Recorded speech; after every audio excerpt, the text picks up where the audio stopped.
Industrial robot applications. So an industrial robot is essentially a positioner. You can put whatever you like on the end of it and it does a job. So these are some of the standard jobs. So we'll just run through it quickly if we can. So handling, pick and place work, which is usually fast, usually vision system, using moving conveyors, and it kind of looks like that. And then we have machine tending, which is putting things into and out of machines. So whether that's CNC machines, injection molding machines, whether it's press tending, die cast work, whatever else. Yeah, you get the idea. Then we've got palletizing, which is robots a bit like this typically. So picking stuff up, in this case buckets, and moving from one place to another, or palletizing, sticking on pallets. So that can be for all kinds of different stuff, generally fairly heavy. They can have payloads up to over 1,000 kilos, but typically most things are maybe 50, 100 kilos, something like that. An industrial robot will pick those things up every day, and you can either do it with vacuum grippers like this, or you can do it with mechanical grippers, whatever is needed. So there's loads of applications for that. Next up, welding and jointing. So there's loads of different applications for that. Now, arc welding with MIG-MAG for steel and alley, then you have TIG for stainless and stuff, laser for flash stuff, and cobalt welding for when you need to keep on changing what you're actually doing. So that's a standard MIG-MAG arc welding robot, seam welding robot. So you've got a torch on the end here, you've got a wire feed unit on the back. The wire is actually fed through the center of this arm, this FANUC, and then you have a weld unit down there. And that is very commonly used in lots of different industries, especially automotive. And then the other big one is spot welding, which is another massive application for industrial robots. So that would be a much larger robot, something like this, which is like a, I don't know, 165 kilo payload robot. So it's got a weld gun on there, which is probably about 100 kilos or so. And basically that sort of squeezes together and delivers power and a squish to fuse metal together, to weld metal together. And you can probably see the dots there, the same dots which you have holding your car together if you open the bonnet. So they are spot welds. So they're commonly used for automotive and making white goods, washing machine stuff. And then you've got ultrasonic welding for plastics. Then you've got brazing, soldering, gluing, sealing. So you just put a sealing gun on the end and the robot moves around. A lot of car parts are stuck on with glue effectively now. Processing, we have laser cutting, water jet cutting, plasma cutting, ultrasonic cutting for food.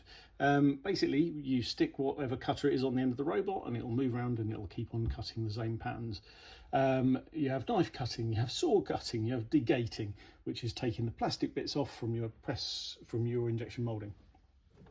Then you have things like fettling, so you're linishing, grinding, polishing, finishing. Basically, you can either move the part to the linishing or grinding wheel or whatever else, or you can have the grinder mounted on the robot and move that to the part.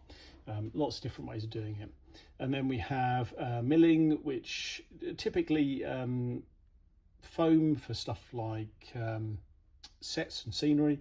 We have stone and we have wood. Metal, you typically use a CNC machine anyway. But yeah, you can do all kinds of milling with industrial robots. Then you've got painting and finishing, which is another massive industry all by itself. So all the car painting, powder coating, you have thermal spray as well, which is a completely different technology, but basically all kinds of coating. You basically put the tool on the end of the robot and off you go. Paint robots, if it's in an EX environment, requires a special robot, so it doesn't you don't have any spark or heat to cause problems with explosive atmospheres. Then we're on to assembly, which is a very broad application, load of applications. So you've got screwdriving, fitting and electronics. So this can be anything from making wing mirrors, assembling those, to assembling fire alarms. All kinds of different things can be assembled using industrial robots. So it's just whatever you put on the end, whether or not it sort of kind of crosses over with handling, because you're just sort of putting things down. But if you're riveting or you're fastening or whatever else, then you probably put it in the assembly area. And then we have other stuff. So we have inspection. So metrology, you'd kind of have measuring equipment on the end of the robot, or you'd be moving the part into the measuring equipment. And then we have things like cleaning, so things like dry ice cleaning, dry ice blasting. There's entertainment. So somewhere or another, here I've got a picture of the Kuka Robo Coaster with a couple of people on the end of it. Not very many of them, but yeah, it's a thing. And the other thing which I've seen, I think, was it Gravity, the film? They had a lot of people being waved around on the end of robots for that as well. We have agricultural stuff. So there's milking robots, believe it or not, that sort of move the things onto the udders. And we have fruit picking robots, although that's not very common. We have lab work, we have meat processing, and we have additive manufacturing, so kind of 3D printing with industrial robots, whether that's making buildings or whether it's making things out of metalwork, essentially piling up piles of MIG-MAG welding. So yeah, that basically covers it. I'll go into each one in a bit more detail another time. Yeah, maybe a bit at a time, because there's a lot to cover.